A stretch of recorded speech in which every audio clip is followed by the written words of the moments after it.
ये 13 दोष ऐसे हैं जिसके जीवन में होंगे तो उसको कभी शांति, कभी सुख, कभी ऐश्वर्य ये टिकेगा नहीं और दुर्गति निश्चित हो जाएगी। बहुत ध्यान से सुने। एक श्लोक में 6 दोष और दूसरे श्लोक में 7 दोष। उपासक को कभी इन दोषों को अपने अंदर टिकने नहीं देना चाहिए। और जो संसार के मार्ग में चल रहे हैं, अगर इन दोषों में चलेंगे तो वो जो आपके पुण्य कर्मों से ऐश्वर्य है भी वो नष्ट हो जाएगा। आप दुख, चिंता, शोक से ग्रसित होकर बड़ा दुख में जीवन व्यतीत करेंगे और आपकी गति बिगड़ जाएगी, दुर्गति हो जाएगी। विकत्थनः स्पृहायुर्मनस्वी बिभ्रत् कोपम चपलो अरक्षणश्च एतान् पापाः षण्णराः पाप धर्मान् प्रकुर्वते नोऽत्र सन्तः सुदुर्गे संभोग संविग विषमोति मानी दत्तानुतापी कृपणो बलीयान् वर्ग प्रशंसी वनितास्देष्टा एते परे सप्तनशं सवर्गाः। जो अपने मुख से अपनी बड़ाई प्रशंसा करता है, ये 13 लिख लो दिमाग में, डायरी में, क्योंकि ये नोट हो रहा है, आवाज डाली जाएगी, आप बार बार सुन, इनसे बचिए। अपनी बड़ाई, अपनी प्रशंसा कभी अपने मुख से नहीं करना, नहीं तो आपके पुण्य नष्ट हो जाएंगे, बुद्धि भ्रष्ट माने गिर जाएगी। अगर परमार्थ में चल रहे हैं तो भी, और व्यवहार में तो पुण्य नष्ट हो ही जाएंगे। बुद्धि गिरी हुई तभी ऐसी बात होती है। और यह दोष बहुतायत है, ये बहुत प्रभावशाली है, अपनी बड़ाई मारना। इसको देख लो, पकड़ो, सत्संग है। अपने मुख से कभी अपनी बड़ाई ना करना। अगर कोई अपने मुख से अपनी बड़ाई करता है तो उसके सुकृत नष्ट हो जाते हैं, बुद्धि भ्रष्ट माने गिर जाती, पतित हो जाती है, फिर निर्णय ठीक नहीं। अगर हमारा सारथी, हमारा ड्राइवर मूढ़ हो तो कहीं भी हमको गिरा देगा, तो वो बुद्धि भ्रष्ट मतलब गिर जाती है, निर्णय करने लायक नहीं रहती। अपनी प्रशंसा अपने मुख से करना। दूसरा, लोलुपता, ये वृत्ति नहीं होनी चाहिए। धर्म से चलेंगे, धर्म के द्वारा जो हमें प्राप्त होगा उसी से हम अपना भरण पोषण करेंगे। आपके बच्चे स्वस्थ होंगे, बुद्धिमान होंगे, परिवार में बहुत सुख और शांति होगी, भले दीपक की तरह जलो, बहुत काल तक रहेगी। लक्ष्मी जी भी आपके घर में बहुत काल, हम ये नहीं कहते कि बहुत नहीं, जितनी है बहुत सुख शांति से चलोगे। अगर लोलुपता करोगे, हिंसा, छल कपट, व्यभिचार, चोरी, ऐसे धन आ जाए, वो आएगा, लेकिन वो हाइलोजन की तरह आएगा, एकदम प्रकाश और फ्यूज, बिल्कुल अंधकार करके जाएगा। देख लेना, तुम्हारे जो सुख के हेतु हैं, तुम्हारा शरीर, तुम्हारे बच्चे, तुम्हारी पत्नी, तुम्हारा परिवार, उसको देख के तुम रात दिन जलोगे बिना आग के। ऐसे उनके आचरण होंगे, ऐसे उनके अंग होंगे, ऐसे उनके दिमाग होंगे, ऐसा उनका व्यवहार होगा। ये लोलुपता अगर उपासक में या किसी में है तो उसको नष्ट कर देती है। सावधान। तीसरा, यदि आपका अपमान होता है तो आपको उसे सहन करना होगा, उससे आपके पाप नष्ट हो जाएंगे।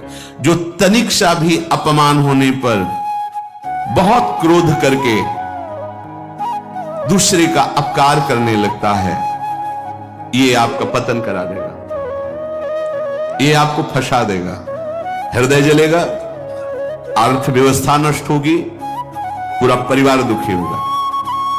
जरा सा अपमान की संभावना में आप किसी से भी भिड़ गए, किसी से भी, वो ये प्रवृत्ति आपका पतन कर देगी। उपासक में तो अपमान सहना अमृत है, नीचा अपमानम शुद्धा, पर व्यवहार में भी ज्यादा उत्तेजित मत होइएगा। ये तो कुछ मिनट की बात है, अगर आपने उसे मारा, पीटा, रिपोर्ट हुई कानून की, ओ फंसते चले जाओगे, अर्थ जाएगा, समय जाएगा, चिंतन जाएगा, बहुत तरह से हानि हो जाएगी। अगर आप सह गए तो आपका सहना उसके लिए आग बन जाएगा। उमा क्षमा साप होते भारी, तुम्हें दंड देने की जरूरत नहीं, उसका एक कर्म ही उसे दंड दे देगा। आप शांत हो जाइए, आप सत्संगी हैं, आप शांत रहिए।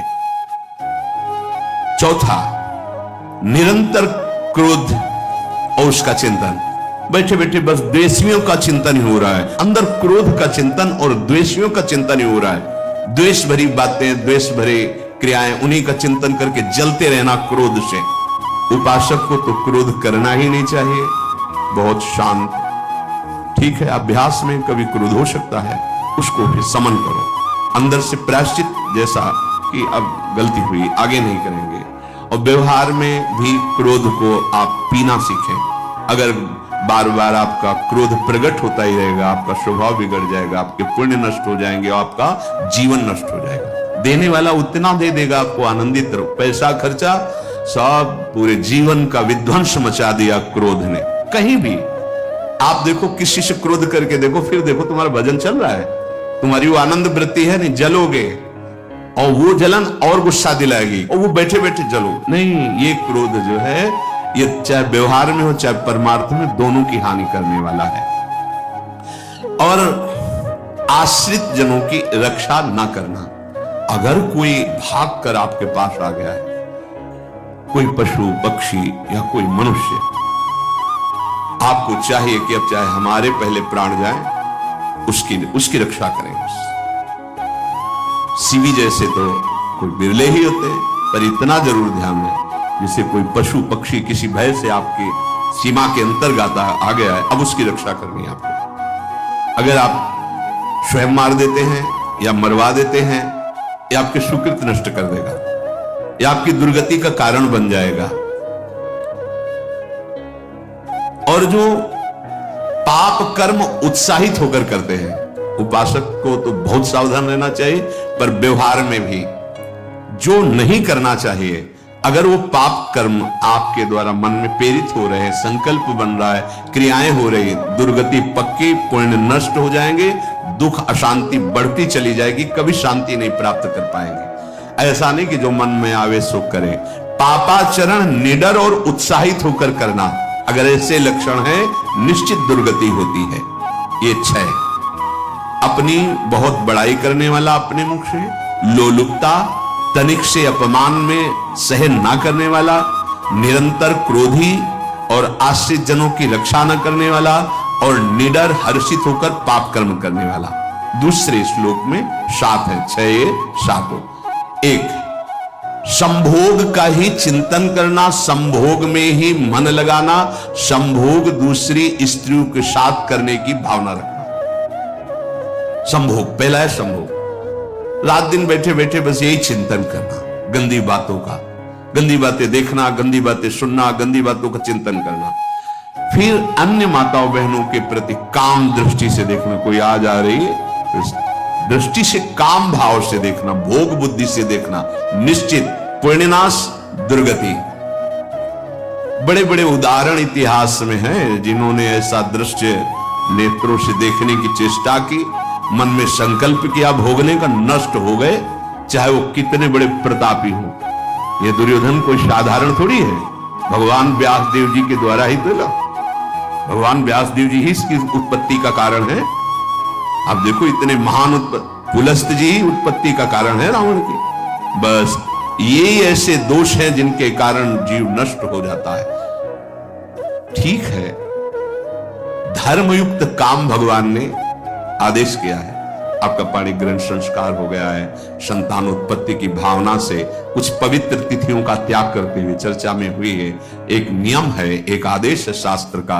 आप बहुत काम प्रवृत्ति वाले हैं, तो प्रत्येक मास में जब माता वैद्य पवित्र हो जाती मासिक धर्म से, तो जिनका पाणी ग्रहण आपने किया, जो पत्नी स्वरूप है, वो ठीक है। वहां भी बार बार के लिए व्यभिचार प्रवृत्ति के लिए शास्त्र आदेश नहीं करता, संयम पूर्वक, और उसका चिंतन नहीं करना।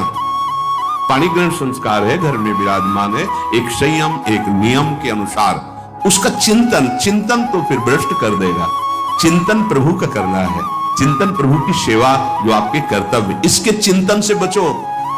घातक है, बहुत बड़ा जहर है, अगर विषय चिंतन होने लगा तो मरोगे, जिंदा जलोगे, दुर्गति भी होगी। ये अंदर की जो आग है ना, कामाग्नि, ये इतनी बढ़ती चली जाएगी, तुम्हारे होश खराब हो जाएंगे कि मुझे क्या करना चाहिए, क्या नहीं करना चाहिए। हुआ मदांधो मदनातुरोमा, अंधा हो जाएगा, नहीं दिखाई देगा अनुजा तनुजा क्या है कौन है, कुछ नहीं, भ्रष्ट बुद्धि। संभोग का चिंतन, चिंतन नहीं, चिंतन नहीं। धर्मयुक्त काम आदेश है शास्त्र में। यदि आप प्रवृत्ति मार्ग में हैं तो अपनी पत्नी को जो परिग्रहण स्वीकार किया है, वहां भी पवित्र तिथियों का त्याग करते हुए, एकादशी है, रामनवमी है, नव दुर्गा है, जन्माष्टमी है, राधाष्टमी, जो पवित्र तिथियों का त्याग करते हुए और ऐसे जो मर्यादाएं हैं उसके अनुसार, और कहीं पराई स्त्री के साथ संभोग की बात निश्चित दुर्गति पक्की है। ऐसी माताओं के लिए, स्त्री शरीर के लिए, यदि वो ऐसी गलत चेष्टा तो पतिवंचक परपति रति करई, रो रो नरक कल्पसत करे। ये भोग चिंतन से बचने की चेष्टा कीजिए तो क्रिया से अपने आप बच जाएंगे। क्रिया के पहले चिंतन होता है, चिंतन से ही क्रिया का आवेश आता है। चिंतन संभालिए, इसी से भगवत प्राप्ति होती है, चिंतन से, और इसी से दुर्गति भी होती है। अनन्यस चिंतयन्तु माम, भगवान चिंतन करे मेरा करो, कर्तव्य कर्म मेरे को समर्पित करो।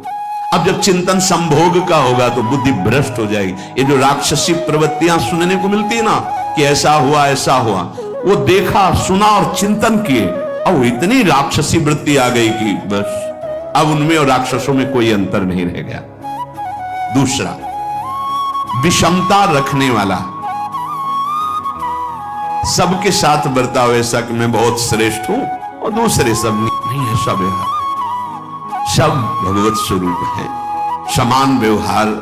जैसे आपके भोजन है, जो आप पा रहे हो वही सबको दीजिए। बैठने की व्यवस्था, उठने की व्यवस्था, क्रम बाय क्रम, पर उसको भी नीच भाव से मत देखिए। उस कोटि का उसको प्यार दीजिए, दुलार दीजिए, सम्मान दीजिए।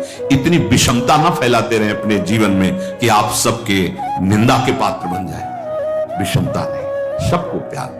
हाँ ठीक है, पुत्र का अलग प्यार है, भाई का अलग प्यार है, पिता का अलग प्यार है, पर हमारा व्यवहार प्रीति युक्त होना चाहिए, विषमता भरा नहीं होना चाहिए। अगर हमारे चित्त में विषमता ही रही तो संसार है, प्रभु नहीं है। जीत विषम संसार कीर्ति जग बिस्तर है। जो विषमता पर विजय प्राप्त कर लेता है वही भगवत प्राप्ति का अधिकार। ये विषमता बहुत बड़ी हानि है। तीसरी बात, अत्यंत मानी होना। जहां आपके प्राण कमजोर होंगे, पुण्य नष्ट होगा, आयुश्री सब नष्ट होना है, ऐसे आचरण करवाएगा गुरुजनों के साथ, महापुरुषों के साथ। ये बहुत नीच प्रवृत्ति है। अत्यंत मान प्रियता, मुझे सम्मान मिले, उत्तम प्रवृत्ति है। सबको मान देना, स्वयं अमानी रहना। चौथा, दान देने की बात कह के मुकर जाना या दान देकर पश्चाताप करना। दे दिया है, बहुत जल रहे हो, दूसरे से वार्ता कर रहे हो कि पता नहीं क्या बुद्धि में हो गया, हमने उसको इतना कहा था, उतना दे दिया, क्यों दे दिया, ऐसा ऐसा, मतलब अंदर चिंतन करना, क्यों दे दिया, तो दिया। इसके बाद जो आपका जलन हो रही, पश्चाताप, सुकृत नष्ट हो रहे हैं। दान देकर पश्चाताप करना या दान देने की बात कह के मुकर जाना। जैसे आपने कह दिया आपको इतना इतना ऐसा, अब आप मुकर गए, ब्याज सहित तुम्हें देना होगा, ये तुम्हारी दुर्गति का कारण बन जाएगा। ऐसे ही नहीं बोलना चाहिए, बहुत होश से। वाणी एक अमोल है, जो कोई बोले जान, ये तराजू तौल के तब मुख बाहर आन। पांचवा, अत्यंत कृपण होना। ना परिवार को सुखी कर पा रहा, ना अपने को सुखी कर पा रहा है। एक एक सिक्का बैंक में जब मर गया। धन की वास्तविक गति यही है कि अपने परिवार को खूब उसकी अनुकूलता प्रदान करो, उसमें से कुछ हिस्सा किसी ऐसे को जिससे तुम्हें बदले में कुछ लेने की भावना ना हो। कोई साधु महात्मा, गाय, पशु, पक्षी, किसी भी जीव बीमार है, शरीरधारी, उसके जिससे कुछ कभी लेने की भावना ना हो, एहसान की भावना ना हो। सो धन धन्य प्रथम गति जाकी, धन्य हो गया उसका धन।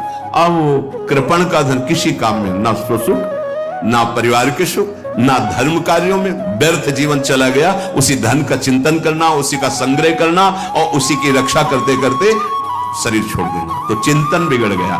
तो कह रहे हैं जो कृपणता है और अर्थ और काम की प्रशंसा, उसी की चर्चा, उसी का चिंतन। रुपया और भोग, उसी की चर्चा कर, जहां बैठे रुपया की चर्चा, भोग की चर्चा, जहां एकांत में बैठे उसी का चिंतन, कैसे रुपया बढ़े, कैसे भोग मिले। और अगर अवसर मिला तो रुपया अधर्म से आवे चाहे धर्म से, उसको इसकी कोई परवाह नहीं। भोग चाहे धर्म से हो चाहे अधर्म से, जिसका अर्थ और काम भोग ही चिंतन है वो धर्म नहीं। जिसका धर्म चिंतन का विषय है तो अर्थ और काम भी ऐसा होगा जो मोक्ष प्रदान करने वाला हो। धर्म, अर्थ, काम, मोक्ष। और जो बालक, स्त्री, पागल, असहाय, जो इनकी रक्षा न करके इनकी हानि करता है, दुर्गति निश्चित है। माना आपकी पत्नी है, उसका स्वभाव बिगड़ा हुआ है, क्रोधी है, कटु वचन बोल, लेकिन आपके ही प्रारब्ध के लिए, माना आपका पति ऐसा स्वभाव वाला है, पर आपके ही प्रारब्ध से तो संयोग बना है आकर, अब इसका निर्वाह कर ले जाओ तो पवित्र हो जाओगे दोनों। और अगर झगड़ा और लड़ाई और मारपीट और कहीं हिंसादि के रूप में उतर गए तो फिर और करनी बिगड़ गई। बालक है, आप उसको ज्ञान नहीं कि आप पवित्र है, कि आप पवित्र है, उसको ज्ञान नहीं कि आप उसके साथ व्यवहार अच्छा कर रहे हैं कि बुरा कर रहे हैं। रक्षा करनी है आपको, शोषण नहीं करना।